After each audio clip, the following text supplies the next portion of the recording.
Pour ce premier podcast, Parlons économie, c'est Michel Vol qui va nous présenter le think tank de l'Institut de l'économie. Michel est un monsieur de grande qualité qui, par son cursus et son parcours, agrège une diversité de savoirs et d'expériences hors du commun. Il est polytechnicien, spécialité NSAE, École nationale de la statistique et de l'administration économique, et docteur en histoire économique. En qualité de statisticien, il a eu plusieurs fonctions à l'INSEE. Il a aussi exercé différentes responsabilités au CNET, Centre national d'études des télécommunications, chez Air France et à l'NPE. Il est aussi chercheur à l'IFAS, Institut français d'analyse stratégique. Michel a écrit de nombreux livres sur ces trois domaines d'expertise que sont la statistique, l'économie et l'informatique. Et je ne vous citerai que les deux derniers. L'intelligence économique, les nouveaux modèles d'affaires de la troisième révolution industrielle, livre coécrit avec Claude Rochet en 2015. Valeurs de la transition numérique, civilisation de la troisième révolution industrielle, de l'Institut de l'économie en 2018. Bien sûr, Michel est aussi membre cofondateur de l'Institut de l'économie. L'Institut de l'économie est une association 1901 qui a été créée en 2012 et dont le but est d'étudier, de tirer au clair, d'élucider en quelque sorte le phénomène de l'informatisation, ou ce que l'on appelle couramment le numérique.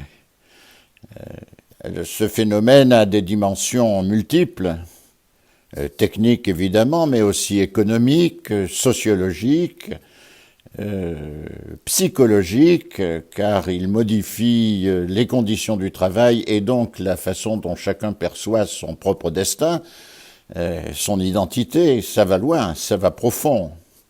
Et donc cet institut rassemble des informaticiens bien sûr, des économistes, des philosophes, des sociologues, des historiens, qui tous se focalisent sur la compréhension et l'explication de ce phénomène de l'informatisation.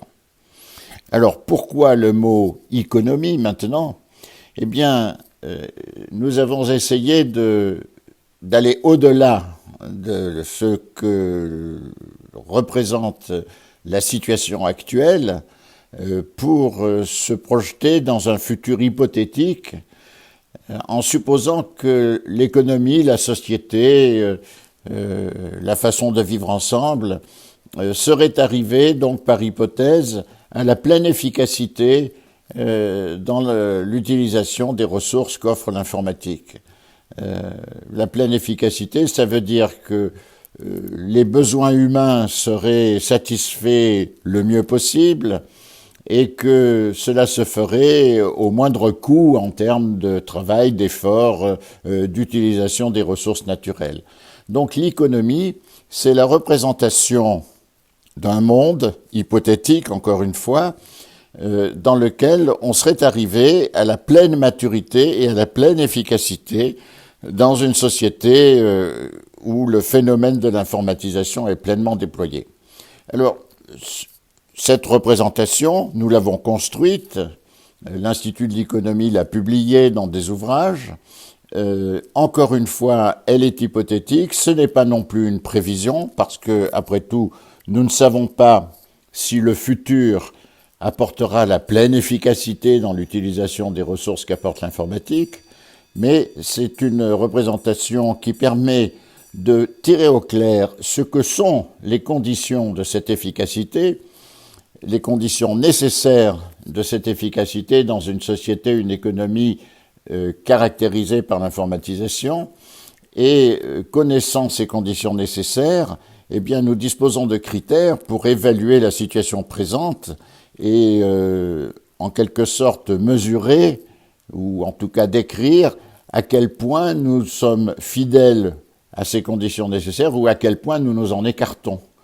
Donc ça donne des critères pour évaluer les comportements, pour évaluer les situations, pour évaluer les entreprises, pour évaluer les institutions, pour évaluer la façon dont nous vivons ensemble.